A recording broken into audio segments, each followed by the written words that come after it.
What's up, everybody? Welcome to another episode of IDK Sports Podcast, your premier podcast talking sports with the average guys. This week, my man Kenny had some stuff that he had to do, so you're going to have to rock with me.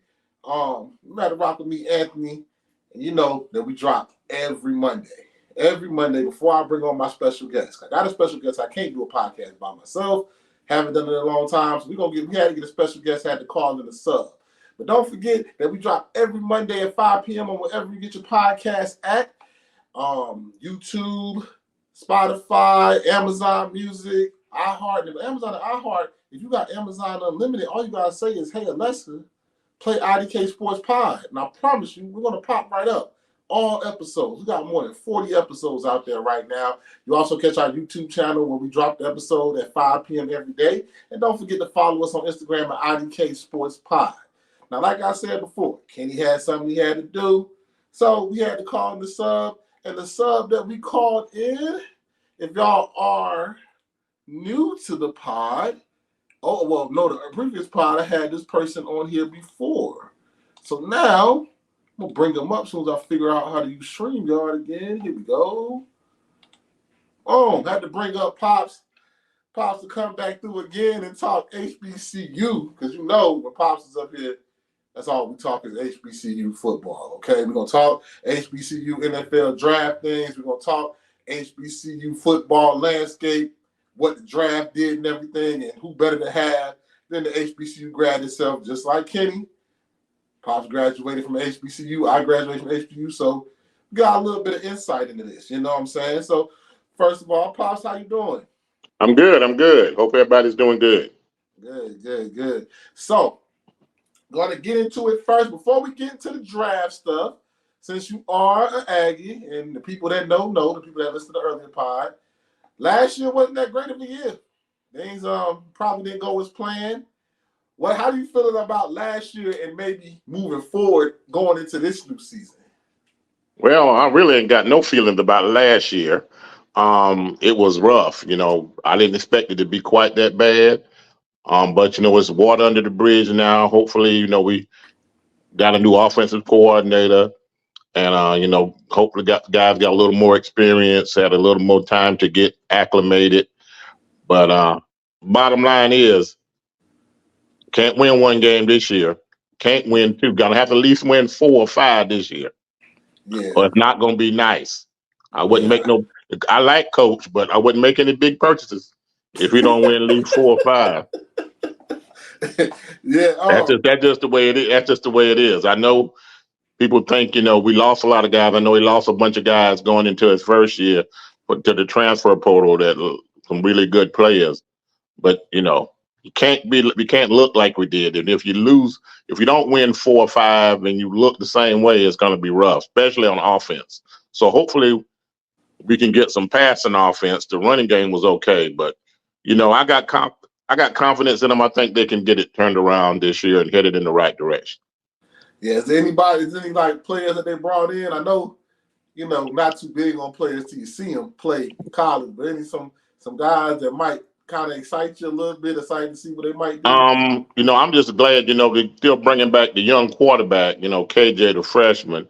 Some guys are still there. We got the running backs back, and they got some young guys and guys returning. So I'm not too much, and I'm not going to say too much about any new guys they got coming in to help. We hope some of the young defensive tackles that's coming can help and give us some depth on the defensive line. I'm more interested to see what this new offensive coordinator that was at Texas Southern can come in and do, because if we can get some, I know we can run the ball, but we're gonna have to pass it some to be able to run it. If we can get some run game and some sustained offense, I think the defense will be okay. They played good, just got wore down last year. So if we can get some offense and the passing game working, we should be okay. We'll be headed in the right direction. Yeah. Not unlike what most people think. Most people think, they're kind of clowning us now and dogging us, but it's okay. We're gonna get our bite back. We ain't worrying about it. It's gonna come back, and when it come back, it's gonna be bad for everybody. Like I said before the season last year, y'all would no offense to Hampton folk that listen. My co-host went to Hampton, Um, the expectation for y'all was a little bit higher going into that CAA conference, and I think a lot of people was shocked that it went from like where y'all was at 7-4 to 1-10. That was Yeah, that a was a big shock, shot. Yeah, a big from a shot because it could team. have easily been 0-11, easily been 0-11. Yeah, They had a few good games, but it could easily still could have been 0-11. But the way the offense performed was the big shock to me. yeah, So hopefully they can get that part turned around, and we'll get stuff moving in the right direction. We hopefully don't have no injuries to anybody major, but we got to get especially the passing game. If we can get that going, I think we'll be on the right track. yeah, yeah. But if we don't, then it's all Yeah, could you get gotta fired. pass. Could get if you mess around and lose. You can lose to Winston. I ain't gonna say that. The Winston game can't lose that game, and it Yeah, all depends how you lose when you lose to Central, because Central ain't got the quarterback no more. It all depends what happens. yeah, But it would build him a lot of goodwill if he could mess around. If he could win all three of those games, that'd be big. yeah. The But South Carolina State, Winston, Central and and Central, Winston that'll Salem, give yeah, him a you little got to be. leeway. Well, and you got no choice. You got to beat Winston. If you don't beat Winston, you're gonna get fired. Yeah, yeah. You can't lose to Winston. You But can't lose to Winston, Winston. like, unlike I know we lost to Virginia State, but Winston and Virginia State on two different levels of the CIAA right now. Yeah, yeah, Virginia State was one game from going to the CIAA championship game. that's true. Mm-hmm. So there's a different level. It's a little different. Winston going through some things. They coaches on the hot seat, so it's kind of rough. But Yeah. what we So come to get into was, let me get it set up here. HBCU players and the NFL draft. So once again, for the second time out of 3 years, nobody from HBCUs got drafted. And only one out of the last 3 years, one player has gotten drafted. From a person that watches HBCU, is not that players are not draftable to me. It's a lot of players, not a lot, but it's players to pick from that got draftable grades that are worthy of getting drafted. And it's just not happening. I mean, they're signing undrafted free agent deals. I heard that Santiana Anderson from Grambling just signed his deal, like 3 years, $2 million, with $100,000 guaranteed, and another $50,000 signing bonus. So that's basically $150,000 that he's getting, even if he don't make the team. yeah, that's good. That's an investment. I know these players. Yeah. I know that the NFL team works with millions of dollars, but billions of dollars, but that's still an investment. Yes. Marcus Riley heard his signing bonus up towards 210,000 or something like that. He got a really good signing bonus. I heard the guy from Alabama State got about a 6-figure signing bonus. So my thing is, why are they worth these undrafted free agents and with good signing bonuses, but you're not worth a 5th to 7th round pick? I don't understand that. Yeah. Well, I think you got two things going on. I think the reason why some of it was happening, and you probably got less. I'm not saying you got less talent, but your talent has gone down a little for draftable because of this transfer portals stuff. So a lot of you, as soon as the guy gets there, say you got a guy come in, you train him up from a freshman, you get their freshman do pretty good, sophomore get his junior year, and he play real good. Somebody gonna pluck him off. Now he gone, so he gone. He's on the other team's draftable board. There's a lot of players that are ex HBCU players that got drafted. There's a good bit of those that got drafted. Mm-hmm. So if it wasn't for that, then that would have been that would have counted in the HBCU column. But and the other thing is, the NFL is about getting players as cheap as possible. And if they can, and it's seen, they think they can get, but they know they can get all the HBCU players and most of the FCS. You want to keep it high. We're talking about HBCU players. They can get them as undrafted free agents. Yeah. And so they ain't got to give them use a draft pick on them. They'll use a draft pick on some joker that's sitting on the bench at a Power 4 school. Power Yeah, Five school. So you and can still like you said, and so that's the thing. And I think people are being lazy. They're scouting HBCU players and they know they can play and got a chance and it would be draftable. But if you ain't got to draft them, you can sign them to an undrafted free agent contract and give them, you ain't got to give them a whole lot of money. Some guys get a whole lot of money. Some guys get camp invites and end up making the thing. They don't get them nothing but $1,500 a day and a yeah. week or something like that. So it's just doing that. And it's But another then you thing. I think there's see, nobody really. I don't know if they really guys are really standing on the table. Say this HBCU player is very good. yeah, You need to get him now. But if you don't, if nothing happens and nobody is doing it, then there's no incentive to do it. Now, if you have a run here after a while and you have a couple of guys, somebody draft them second round, your jokers turned out to be world beaters. And then all of a sudden, they might recalculate, saying, "Okay, we can't wait on these guys because somebody's going plucking them all up." But for right now, if we ain't got to pay them, we can wait to be. We can wait to get them as an undrafted free agent. NFL, we're not gonna do it. But now, if you get a chance, though, they don't care as long as you can play, they'll keep you. yeah. But they're not gonna They- pay you up front. Not the GMs and the front office people. They're not gonna do that. So they won't waste a. They're not gonna waste a draft choice. They'd rather waste it on a joker at Michigan that they never only was a rotational player, barely started or played on special teams. yeah. So the guy, like some people say, oh, we just get the guys that got camp invites. Now we're talking straight talent. Mhm. Some of them guys, I'm not shocked they got camp invites. Yes. The guys that got the big signing bonuses, the decent size signing bonuses, if you watch HBCU football, you're not shocked that they got. I'm not shocked that Marcus Riley from Florida got that sign. He can fly. He's a deep threat receiver that all he did was make big plays at FAMU. Santiana got the size and the athleticism as a rush in. Both the cornerbacks, Willie Drew and Vickers, Mm-hmm. 6'1", 6'2" guards. 6'2" cornerbacks with long arms. And I And think you, that's what I tell people when it comes to NFL. You can be like, prime example, a lot of people don't know, but Bubba from Alabama State, right, is a tackling machine. I saw him play. I like the way he played. But the size wasn't there. Same thing with R.B. Miller. I think the size is not there.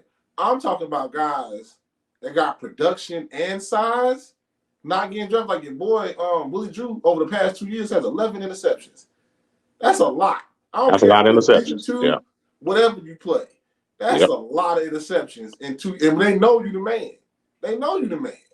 So it's kind of like it used to be, oh, well, you don't have the measurables or the athleticism, but now we got guys that legit have the measurable. Like, what's the difference? They took the Kobe Durant and Joshua Williams in the third and fourth round, and it seemed like now it just fell off ever since then. And that year, I think 5 HBCU players got drafted that year in I that think so. draft. Yeah, I might have been at least that many. Yeah, that was a lot. And it seemed like ever since then, fell off. Daryl, y'all know Daryl with A&T had the measurables. They drafted him in the 6th round. It used to be like you was worth the late round pick if you had the production and the measurables. Yeah, if But you we had the used to have a production and the lot of measurables, they used guys. to take you. We used But to have a now they're lot of getting guys lazy. that had production but not the measurables. Yeah. So when we found a guy that had like Brandon, the tackle from A&T that went to Oakland, he had the production, and he was 6'8" and 310 and some change or something like that. Yep. That used to get you drafted. That don't even get like the guy from Howard, 6'8", 6'7", 325, and can move, and showed that he can block. They used to at least get you a late round pick. That's what's so confusing to me. That's where the confusion is. And I think that's the difference. Now they say, okay, we ain't got to do that now. We can take these guys and we can wait on them and get them as undrafted free agents. That's the difference. Before, guys that had the production and the measurables were late round draft picks. They were fifth, sixth. You have guy go third. Leonard went second. You had guys, but now guys that have the measurables and the Arkansas Pine production. Bluff guy went first. Yeah, First round. yeah, yeah. So now you got guys that have the measurables and have the production, not even getting drafted. It's one thing to not get drafted if you have the production and don't have the measurables. Yeah, But if you got both, it's still, I don't see why they're not getting drafted. So I'm saying this. I think the NFL is getting lazy, and they rather not. They don't. If they don't have to, they're not going to waste a pick on an HBCU player. yeah, What and they like call a wasted pick. They wait till a free agent, then they'll do it from there. and then the thing about it, if you follow them, a lot of these guys are making the 53. They're not even practice squad guys.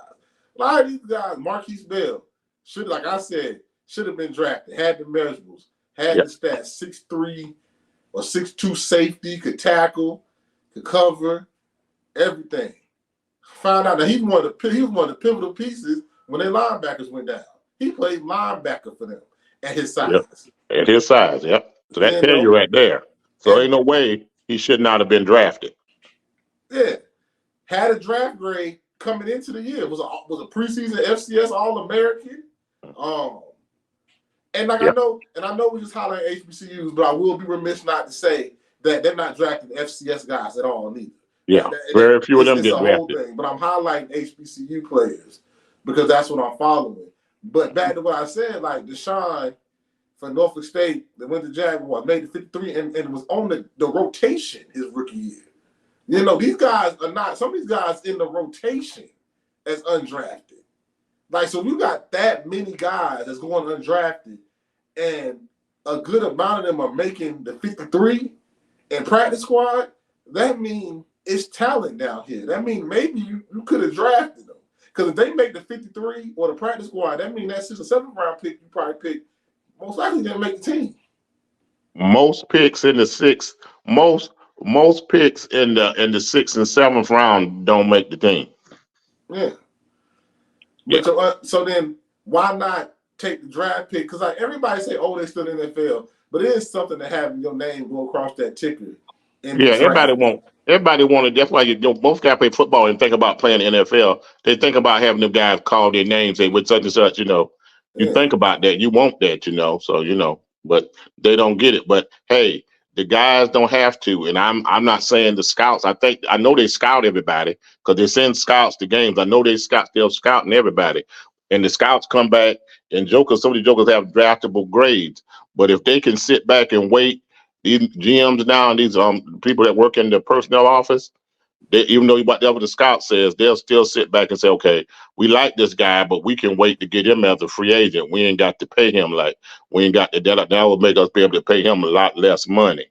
Yeah. You know. So I guess, excuse me, I guess that brings the next question is, what do HBCU coaches, administration, everything do now to still get the talent that they need or the talent to their programs? That's a real question because now if I had a kid and I'm an HBCU grad, if he really balling and if say like a power like Sons at A&T, and then South Carolina come calling, you got the tape from A&T for 2 years? Do you go to South Carolina and be a rotation guy just to help your chances of getting drafted? You know, is it like, or do you stay at A&T and take your chances? That's really some decisions that some kids are that want to have that aspiration because some kids know and coaches have told them that they trust know they got a chance after they sophomore year. Like, hey, yo, you got a chance Hmm. if you keep doing what you're doing. You got a chance. So do I go somewhere that can maybe help me with that chance? Because obviously being HBCUs right now is not helping me with that chance if NFL is not ready to pull the trigger.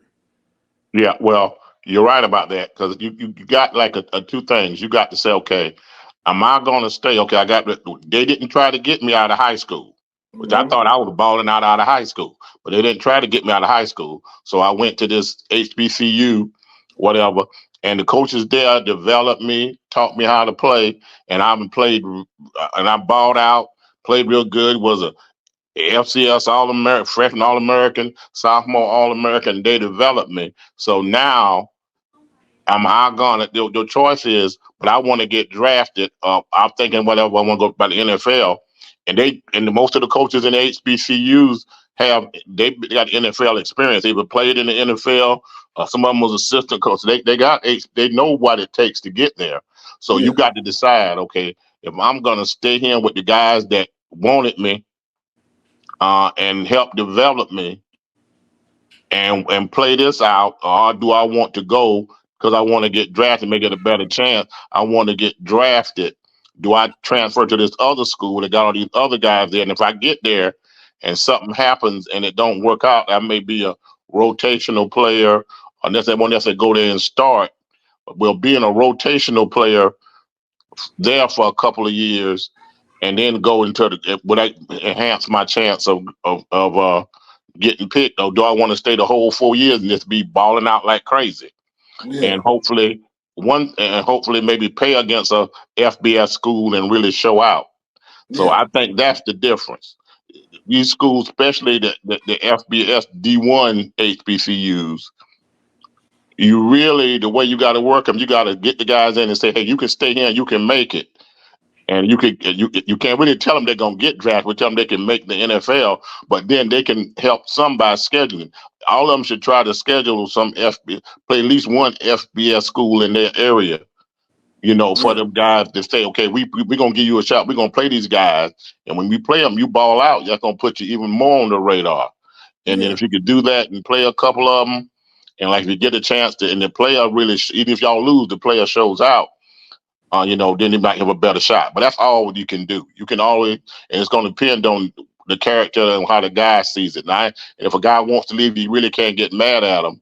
But sometimes you're rolling the dice at that. I know guys that leave, end up leaving one time, thinking they're going someplace they're going to play, don't play, yeah, then be back in the portal again. So it's a yeah, catch-22, but that's all you can do. The way the coaches got the roll, you got to roll with the players you got, build them up, try to get them. Hopefully they stay because of the culture and because they like the coaches and because of the culture at the HBCU and roll with it. And if they leave, you got to be compared. You got to be recruiting every position every year at HBCUs because you don't know who's gonna be there and who's gonna not be there. So yeah. that's the only thing it's gonna be. That's yeah. I mean, and I do say one thing that you did say. I think that scheduling playing Group of Five and Power Five teams have helped players get drafted in the past. Um, so I think scheduling one or maybe a Power Five and a Group of Five team playing two FBS teams, give them a chance to ball out. Um, that's really going to be key for a lot of players on FCS and HBCU, because I, I hate this. I don't want to say they don't know the talent. I think they know the talent is here. The talent is there. But I think it's like you got to make yourself wanted by so many teams where a team is like, yo, I got to go get him. Like the guy from Arkansas Pine Bluff drafted in the first round. Ran fast, uh, agility, big as he was. It was like, yo, we can't. Like teams was like, yo, I can't wait for him. You know what I'm saying? Uh, And that's the part that I'm thinking, like, is that still there? Like Brandon was 6'8", that big. It's all block for Tariq. It's all he was dominating his blocks on the FCS level. Is there enough teams, like Doug Williams said, is there enough? You gotta have about 4, 5, 6 teams with somebody in there beating the door down saying this is the guy. And that's how you get buzz, and that's how jokers get drafted. You get drafted if jokers think everybody else want them, that can help you get drafted.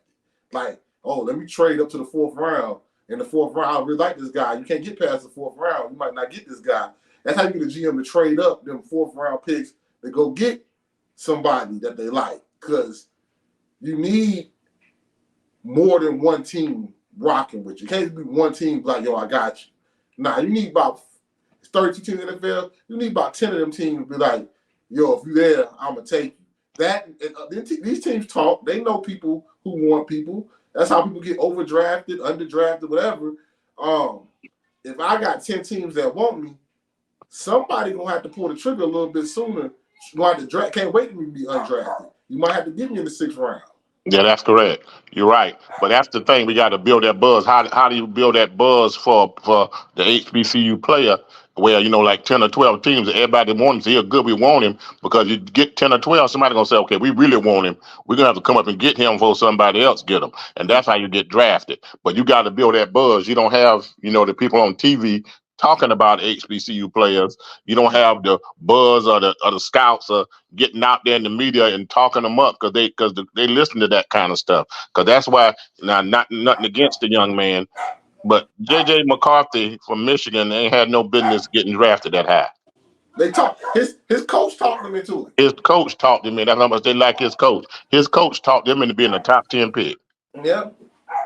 His coach talked him into it. Like I said, I Yeah. don't want to talk too much about J.J. McCarthy, No, but his that's all coach I'm saying talked him about that. into it, Yeah. and that's why the Patriots and some of the other teams called his bluff and was like, okay, if you want JJ so bad in the top round, to give us Justin, and we'll you can draft him. But he never did it. But his Yep. coach got that media storm started, and that's what got him drafted that high. You know, Yep. That's I'll it. just keep it real. Yep. He didn't have a first round grade on him coming into the draft. Yeah. So that's what I'm saying. It got to be to that extent. But with the HBCU players, we don't have nobody in there saying, no scout that whoever in there saying, hey, you need to take this guy. You need to take this guy. But it's got to be more than one scout from more. It's got to be kind of like you got to have a frenzy between at least 5 or 6 or 7 or 8 of them that somebody that for all of them say this guy good. We need to get him because we're gonna miss out.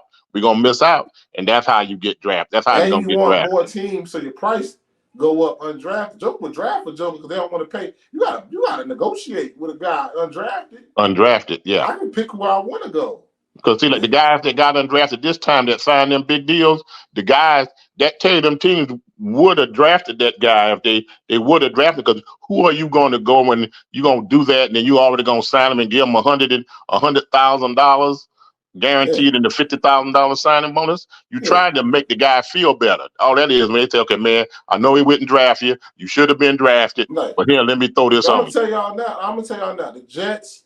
Marcus Riley got to do the Jets, right? Yeah, he gonna make that team. He gonna make. He don't give nobody $250,000 not to make. He gonna make if he do what I think he could do. Mm-hmm. He got a real good chance to make the Yeah, 53. yeah, You because don't get they didn't invest. that's big undrafted free agent money. Yeah. That's big, like $200,000 guaranteed and a $50,000 signing bonus. Mm-hmm. Even Santiago got a good chance out there with Seattle, I think. Yep. 100,000, but then like you said, you need somebody beating down the door. And I feel like the people that's beating down the door, the best they can do is get us a mini camp invite. Because I still think like our offensive tackle, if he could get past the mini camp invite and getting the pads at training camp, I think he got a good chance to make the team. Yeah, I think so too. Yeah, and a lot of guys, some of these mini camp invite guys gonna do, it, but you got to get past. The bad thing about it is when you like that, or you when you're afraid that you every rep you get, you got to show out. You got to ball out. Yeah, You I can't think have a you can't have a some bad people, day. it's some other people, just highlighting some names now. I think Tremont got a good chance. If Tremont get a chance to show his speed, he got a chance to at least make a practice squad. Yeah. I think the guy from Howard, he gonna make somebody's team. He too big not to sign him. And I don't think you can put him on the practice squad. Yeah, the guy from Howard, I don't see him. Like you say, I ain't saying he's gonna make the 53. I It's don't know gonna be where he hard to went. put him on the practice squad. He at least gonna Somebody be on the gotta step practice him. squad. If you put him on the practice squad, big as he is, somebody Oh, they gonna work with him. Yeah, that somebody size, probably he pick too him up. big. Yeah. He too big. Yeah, it could be people you can't make nobody that big. People don't come that big. So yeah, somebody gonna keep him around. He gonna be on somebody's practice squad at 53 when this is done. He's just too big. You would say, okay, we can work. We got enough. Somebody gonna want to work with him. Yeah, the man is Mm-hmm. what 6'7", No, he like about 330. 6'8". He about 6'8" and something other, about 6'8", about 325. Yeah, 330. it's too big Yeah, not to want to work with him. Yeah, it's too big. there's some So there's some guys that I think, like you said, it's about every rep. It's about maximizing every chance you get. And then that's one thing I heard about the minicamp guy. I think the guy from Howard, Ian Willard, he's a fast running back too. I think him and Javavion Howard that went to Green Bay, I think he got a good chance to make that team, which would be nice because the guy from Fort Valley is there too. Yeah, and I think they signed. I think Javon, was it a free agent or was it an invite? That was a free agent deal. Yeah, I think they gave him some money too. I think so. Yeah. Yeah. So that's what I'm saying. Like people some people that don't know the in and outs about the draft don't understand. You just don't pay nobody that type of money and not give them a chance. to make the team. Now, you Yep. know what I'm saying? Like, so really in my eyes, it's like you did value this person as a 5th to 7th round pick. You just didn't pull the trigger. Yeah, because a 7th round pick. There's some of them guys that sign contract. They don't sign no more. That 3 years and $2 million. That's about what. That's why the 7th round pick get. Yeah. And So that mean you get those guys that kind of money. You had those guys that being draftable, but you just didn't do it because you could wait. You had them being draftable, but you didn't do wait. You gave them some of it because you said, "Hey, we'll make them feel better because we didn't draft them." You know. yeah. And then so like I said, it is about somebody beating the door down for your players, our players. Somebody has to be in there starting the frenzy.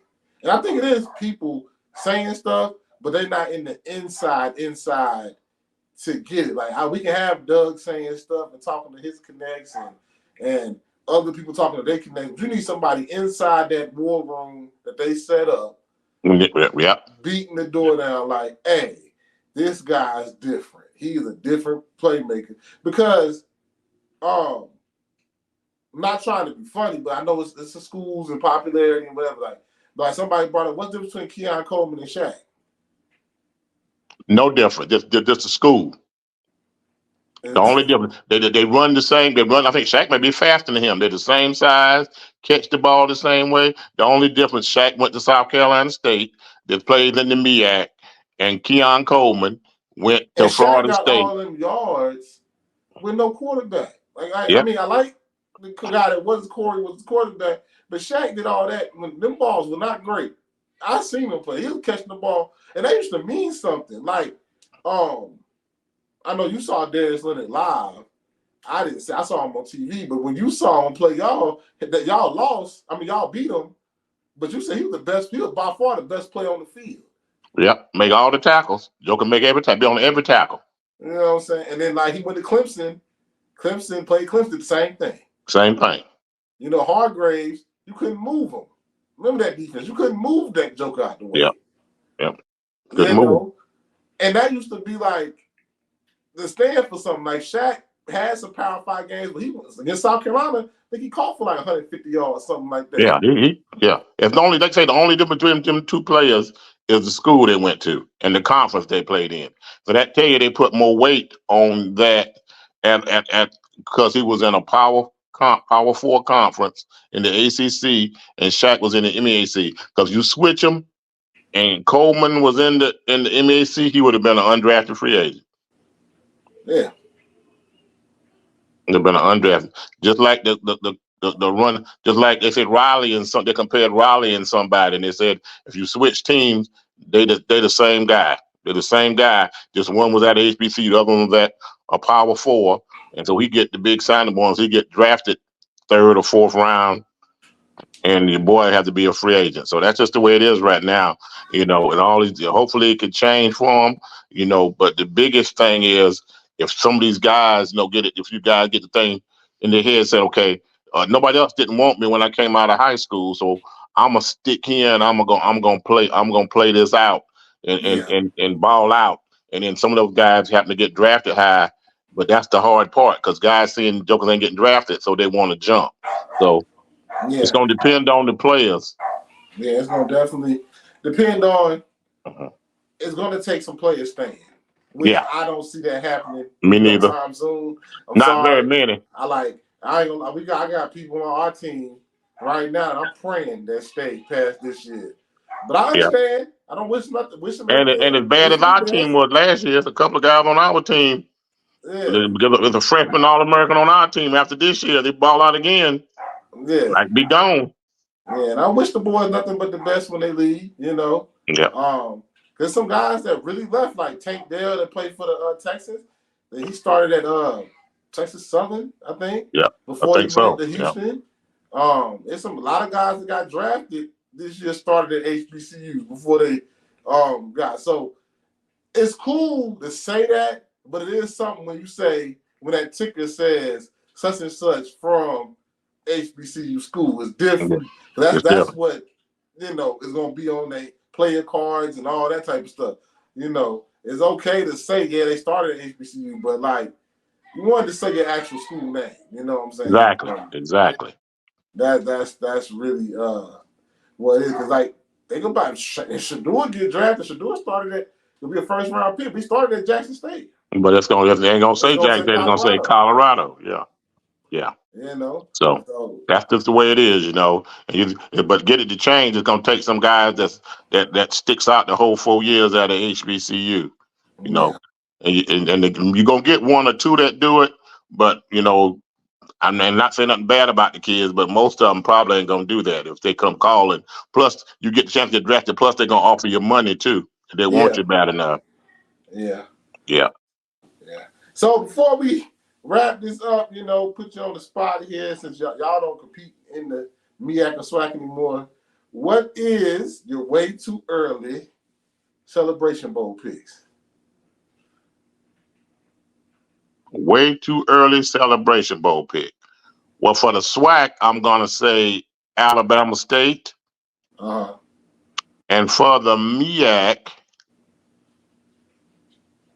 that's a hard one for the MEAC.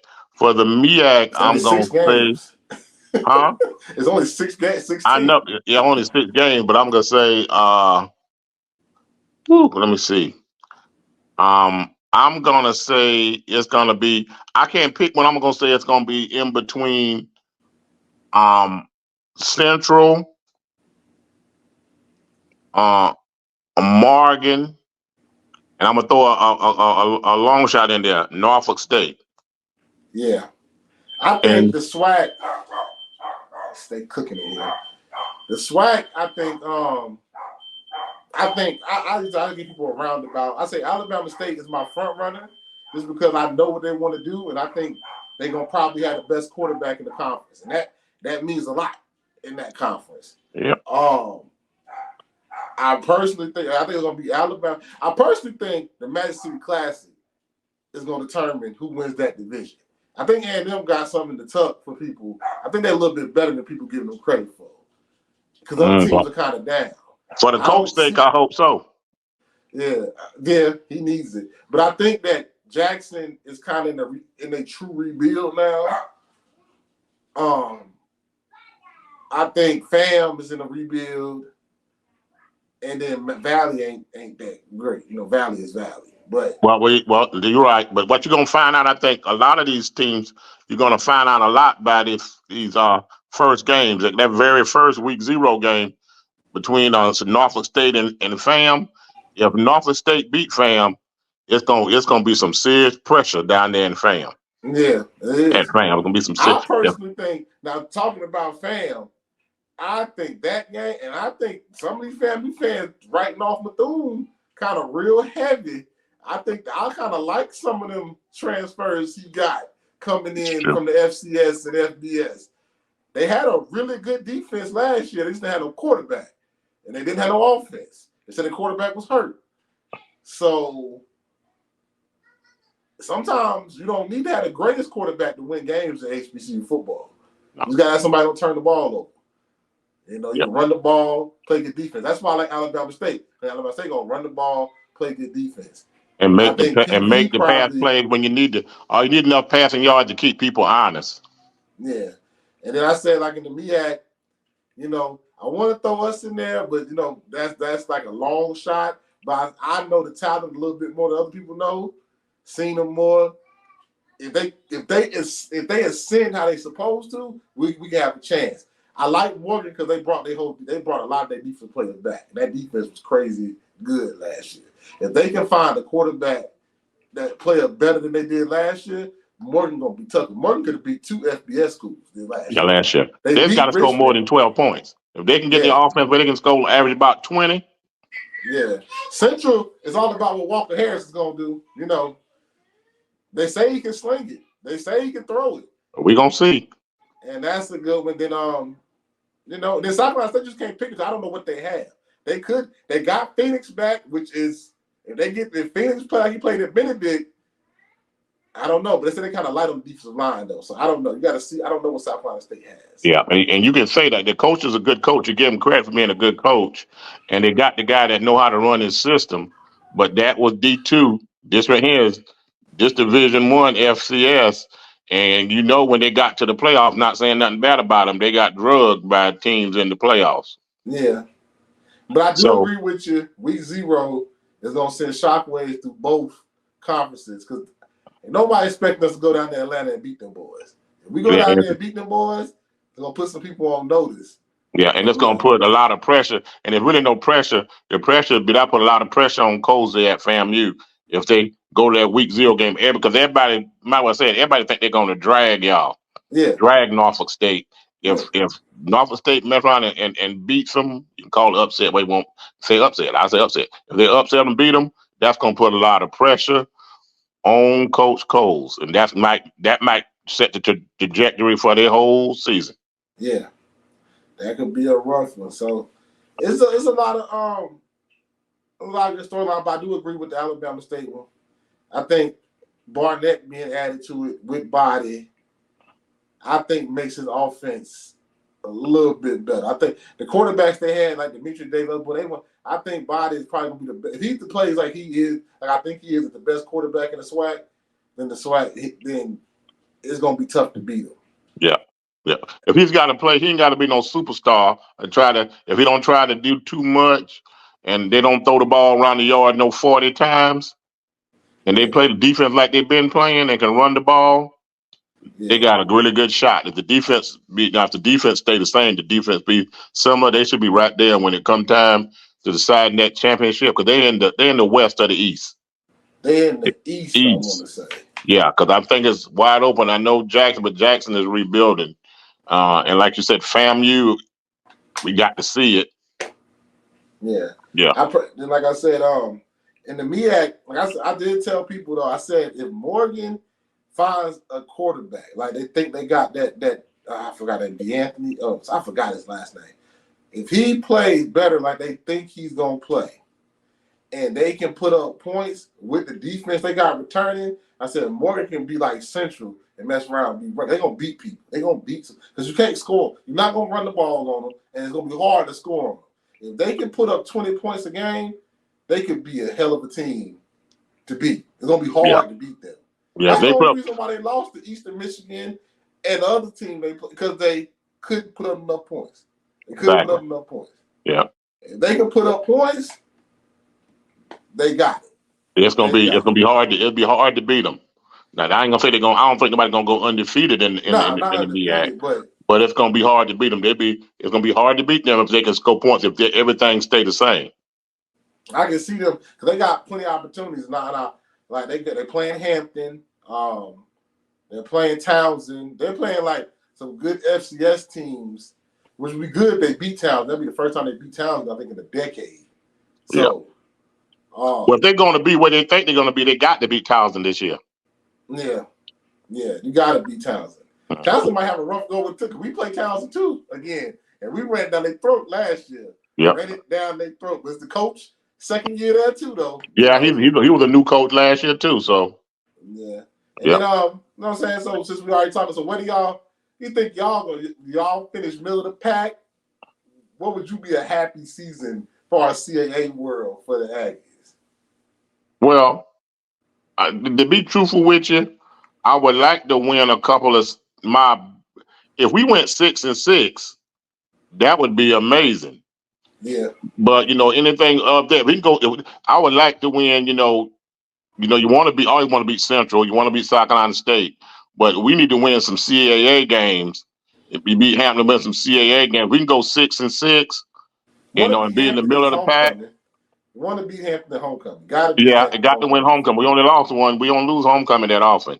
You got to Yeah. win homecoming, and if you could beat South Carolina State and Central, and then beat a couple more CAA schools you play if you can. But we could go 6-6, that'll be a good change from a 1-10. So But it's also wide open this CAA. Like I tell people, stuff can change because some of the CAA schools got whole new teams this year. Them yeah, teams, Albany came from last to first, but Albany had a lot of jokers that played a lot of football on yeah, their team. yeah. So did Villanova New had like Hampshire. 19 grad students last year. Yeah, so All did them New gone. Hampshire. So did Mhm. there's a lot of grad students Mhm. on that team. So that's a You never know with this transfer portal and some of the COVID rules. Some of the kids that got COVID years, that's about over. Yeah, So that's you ain't over. got many Yeah, 6 year that's it now. seniors. COVID over now. So these kids, all them should be graduated now, gone. Yeah, so you're talking about at the most you got a bunch of 5th year seniors, which is back to Mm-hmm. normal. Yeah, So yeah, it could be, Albany went from last to first last year. So yeah. Okay, we'll see. That'll be a great scenario, but just keeping it realistic. If anybody, you couldn't say nothing. If coach goes 6-6, you can't really talk bad about him from 1-10. yeah, Yeah, yeah. So you know. it's all good, all hype, not too far away. I think somebody got the countdown tickets going on until week 0 get kicked off. So it's gonna be here before you know it, and everybody get to play. So good episode today. Appreciate you stopping by, helping me out, with Kenny being out. Not a problem. Talking HBCU football. Definitely when the season come up, me and Kenny might have you, all 3 of us up at one time talking, when the season gets started a little bit after we see some games, see how Okay. some people gonna be. But like that, every don't forget we drop every Monday, 5 p.m. on YouTube, Spotify, Apple Podcasts, Amazon, anywhere you can listen to your podcast, and you can watch the video on YouTube. Don't forget to hit the like and subscribe button, follow, and let everybody know that this is your premier place to catch sports talk and sports takes with the average guys. Don't forget to follow me at Anthony E. Great. Follow my man Kenny at Finessing the Gram. And don't forget to follow the pod at IDK Sports Pod 23. And like that, I'll see y'all next time. I'll holler.